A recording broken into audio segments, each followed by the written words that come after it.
This is Scott Becker with the special episode of the Becker Business and the Becker Private Equity podcast.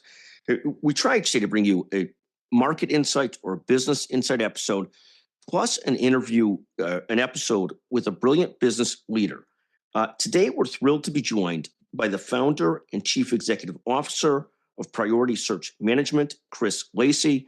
We're going to talk to Chris a lot about his advice on hiring, what goes right, what goes wrong, how it could be improved, and the part of the market that Chris really focuses on. Chris, can you take a moment and introduce yourself and tell us a little bit about Priority Search Management? Sure. I've never been called brilliant before, so I love the introduction. Priority Search Management really started about 8 years ago after serving in the executive search world. And what I did was I opened up a firm that I thought at first would be a good service to other executive search firms, helping to take on mission critical projects for them. But over time, working in executive search, as long as I did, what I found was there were roles below the executives that those firms weren't taking. They just didn't meet their fee standards or fee minimums. But somebody had to fill those, and I had a real passion for it. So over time, I evolved from being a resource for executive search firms to having my own firm where we were focused on what we call the missing middle, which is that layer below the executives. Fantastic. And talk about how that got started and how you started to really focus on that middle level, and give us an example of some of those positions so people could put their hands around what you mean by those levels. Sure. I'll give you an example. So working with one of my search partners, so other search firms, they did quite a bit of work and still do in private equity. So they would be placing executives, C-level executives for the private equity firms inside of their portfolio companies. Had gotten a referral. They had placed a CFO, had gotten a referral to do a controller search. Just didn't meet their fee standards, but they liked the work that we did and how we went about it. And so we took that on. And over time, we kept getting more of those referrals, or those, I like to call them table scraps. I probably ought to come up with a better name for that. But those table scraps, and we really enjoyed working at that level. So once those executives get placed, sometimes they have a team in place that is already performing, and other times they may not. And so that's where we have come in, is working with generally either high growth or private equity backed companies below that C level, below those executive leadership teams, and helping them place those missing middle or critical contributor roles that are driving the strategy, and they're executing. It's so important. And those are often, just to put a number on it, $70,000 to $250,000 roles. They could be all over the place. That's a really rough number. Yeah. That's my number, not yours. So, but yeah, and you would ask for some examples. So those could be operations leaders. They could be in healthcare. It could be compliance. It could be clinical roles, behavioralist. Even placing recruiters for organizations in certain regions that might be doing more of the hourly recruiting, so that high volume. So we are all across the board. I would say our specialty is really the missing middle. We're agnostic as it relates to the actual functions. Fantastic. And when you look at companies, and you work with a lot of different companies, see a lot of different things, what do companies get wrong in hiring and how they approach sort of senior and middle level roles? What do they get wrong sometimes? I think that what you're getting my opinion. What I've seen over 20 plus years of doing this is they treat recruiting like an event instead of a process. And the analogy that I'll give, I get your emails every morning on the stories you're following, and every now and then you throw in a comment about your golf game. Well, stepping up to drive a golf ball is not an event, and that is a process that I've been working on. Right, we've been working on at the driving range to really get that swing down. Whether, how you address the ball, how you stand, your backswing, the follow through. Well, the same in recruiting. It's not, hey, we need this role, go out and find somebody and let's place them. The actual interviewing and recruiting is the middle part of the process. there's a lot that happens on that front end to build into that process to make sure that you're targeting the right individuals. And then when you're interviewing them, that you're finding the right individuals. And then after you place them, then what? So I think the issue isn't necessarily complexity, it's really just emphasis. And we see companies, they invest quite a bit of money in firms and process for executive hires, but they underinvest in that missing middle where the people are actually carrying the execution. So I don't think they need to overhaul the process. I just think they need a refinement and put a little bit more thought, a little more structure, and they'll see the outcomes change dramatically. No, and I love that. And so important. And that middle level is so important because you have all the great leaders you want, but if they don't have a great middle level and junior level, the life of the senior level is impossible because you can't execute on things without great teams and great Right. people. So I love that focus. When you see organizations that regularly land great talent versus those that struggle, what's the difference? And let's take compensation out of the equation and say Okay. compensation has to be good, it has to be solid. It's got to be good enough. You can't have people irritated every day. It's their compensation. Right. But once you get past compensation, what separates organizations that could bring in and retain really good talent from those that can't?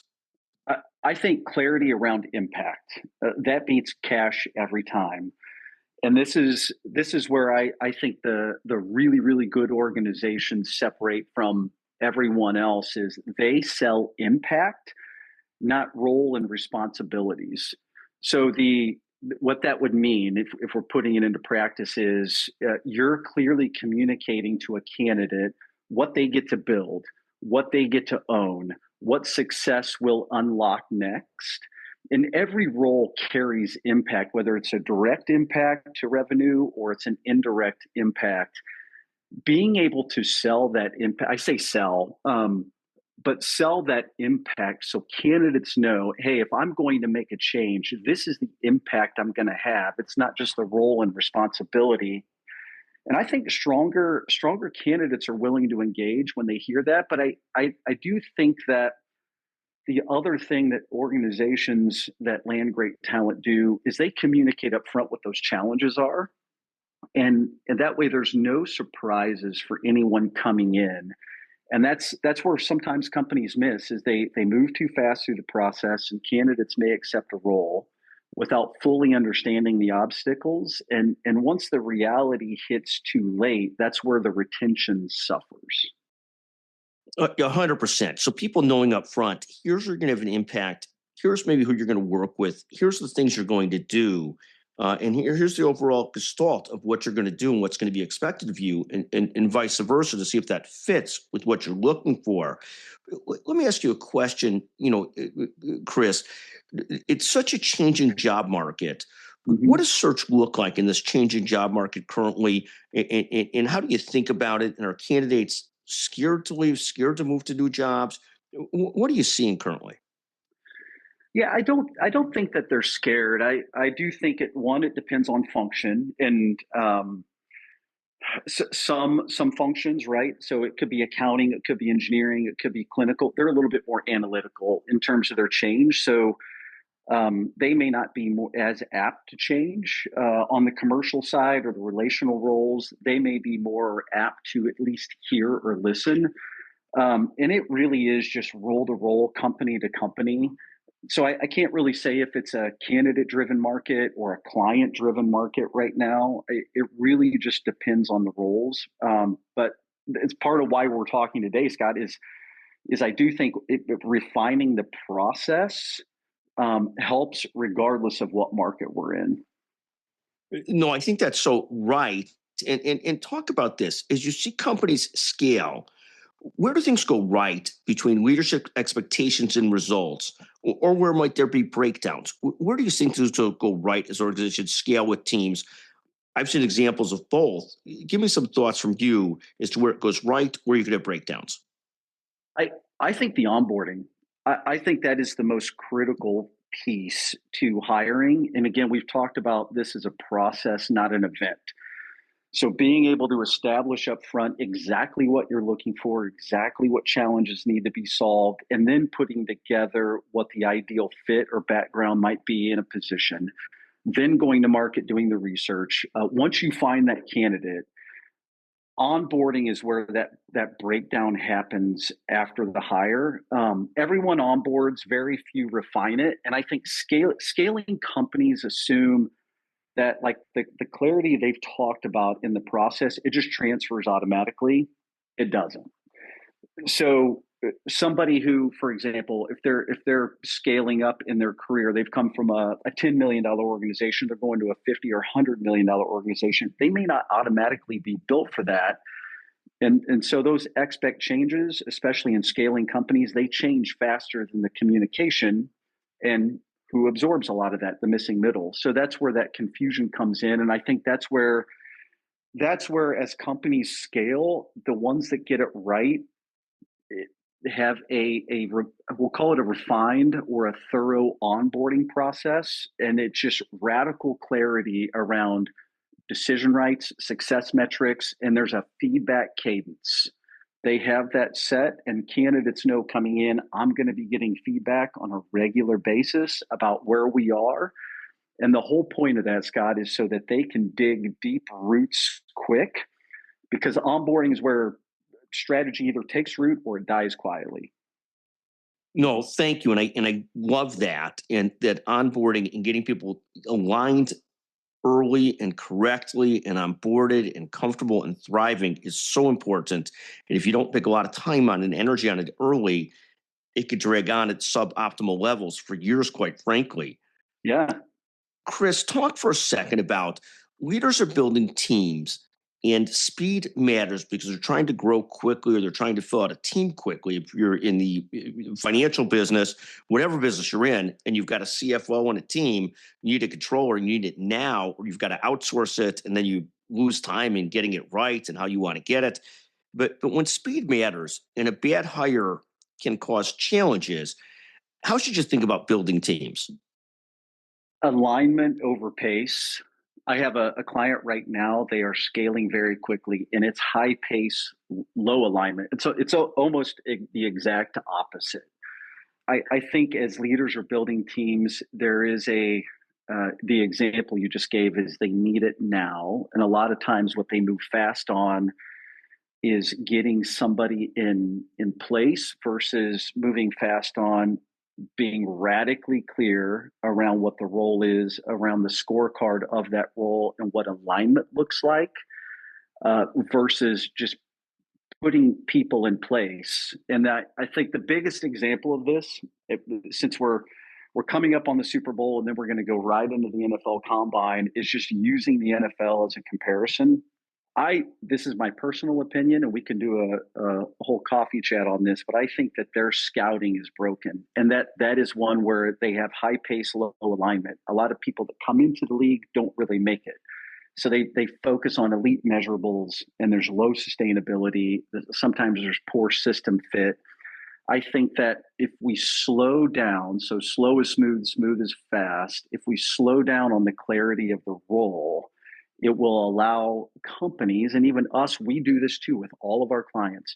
We slow down on what those expectations are, so we sharpen the saw so it takes less time to chop down the tree.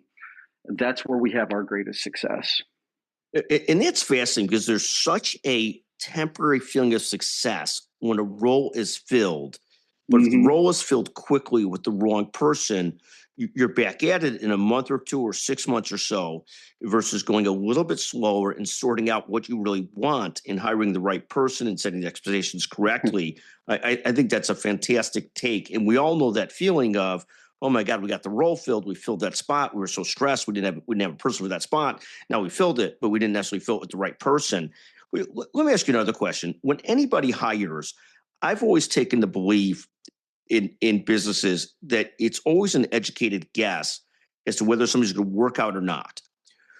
And you try and reduce those odds, increase the probabilities that it's going to work out, but it's always somewhat of an educated guess. How do you get hiring people, founders, CEOs, to not get too gun shy about the next hire when they realize there's always going to be, even in the best hiring firms, will never have a hit rate better than 3/4, 75% or so. And if they're hitting that, they're doing fantastic. Yeah. And you might have a different perspective on that. But at least what I've seen in my own businesses is, every hire is an educated guess, and we're trying to increase probabilities it goes well. But one of the things I hate is when one of my leaders or managers or supervisors then gets gun shy because they made a bad hire. How do you work through some of those thoughts, Chris? In any thoughts there? Yeah, I I'm a huge Kansas City Chiefs fan, so that may turn off like the majority of your listeners right away.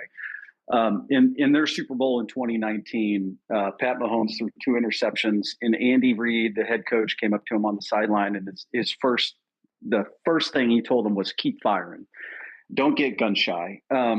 I think we are in the business of working with people, humans, and humans we change our minds. Life happens. There are so many variables that we cannot control. So I'm just going to go back to process. If we adopt and refine the process, it mitigates a lot of those surprises and challenges. Not all of them. It's not perfect, and it's not about perfection. It really comes down to about sustainability. So I would say get your process defined and refined. And occasionally you're going to have that mulligan, but that doesn't mean you stop swinging. You don't stop playing golf on the course. You keep finishing and you keep working through it. So anyone who's been in business or later in life knows it's not about perfection. It really is about recovery. So just continue to recover, use the process, and keep working through it. That's what I would say: is keep firing. And I love that message from Andy Reid to Pat Mahomes. I think that is so brilliant and so right on, because the firepower in the offense is about him throwing the ball and mixing it with running. And if he Yeah, gets gun shy about throwing, he's in trouble. And when we have managers that gun shy about hiring because they had an imperfect hire, then we're really stunted as an organization. So I love that thought process. As we get into this new year, if you're advising a founder, a CEO about a people decision, what's a people decision you ought to treat as non-negotiable? It's an absolute. Any thoughts Mhm. there? I I would say stop chasing A players and build an A process. The recruiting. This is the one area that I think, again, we treat as an event, not a process. Every process is going to look different, but build an A process, build a system that is focused on finding the right fit, and the best fit, not the best available. Which means think about your roles as they exist today and have a clear understanding of the impact, the challenges, the expectations, and then build your system to be able to find the right fit and onboard that right fit so that they dig deep roots. I would say it's not about the best available, it's about the best possible. And how do we attract the best possible? It's the right process from scorecard to onboarding. You're going to get the most out of the people that you hire if you have a process in place. And Chris, as long as I have you with us, let me ask you one more question, because Sure. you're both in the business of hiring and helping founders and leaders to hire, but you're also a founder yourself. Any lessons or a couple thoughts you want to share with the audience about founding a business, about being a leader in your own business? Yeah, I think the toughest part about being a founder or being a leader is being able to manage your own psychology. We second guess ourselves a lot. We carry the weight and the burden of growth, and the impact of our decisions. And managing our psychology, at least for me, managing my psychology is really, really important because I want to bring the healthiest version of myself to my team. I want to make good decisions, and I can't do that if I'm not in a good headspace. So part of what I do to manage my psychology is I really do look for people that have gone the road before me. So they may have a little bit more gray hair. Actually, everybody has a lot more hair than I do, but they may have a little bit more gray hair, and they've been where I've been. And I try to find those people that have robust sanity, have been where I've been, and bounce ideas off them and really get good feedback from them. So That's my opinion. Is it is really really hard when you carry the burden. So manage your psychology well so that you're showing up emotionally healthy every day. Chris, I love that. I think that is great advice. And this ability to show up feeling physically, mentally healthy, emotionally healthy can be an ongoing challenge. But I think it's so important to do that if you're going to do anything successfully. What a pleasure to visit with you. Thank you so much for joining us today on the Becker Business and the Becker Private Equity Podcast. Again, thrilled to be joined by the founder and CEO of Priority Search Management, Chris Lacy. Chris, thank you so much for joining us. Yeah, thank you for having me, Scott.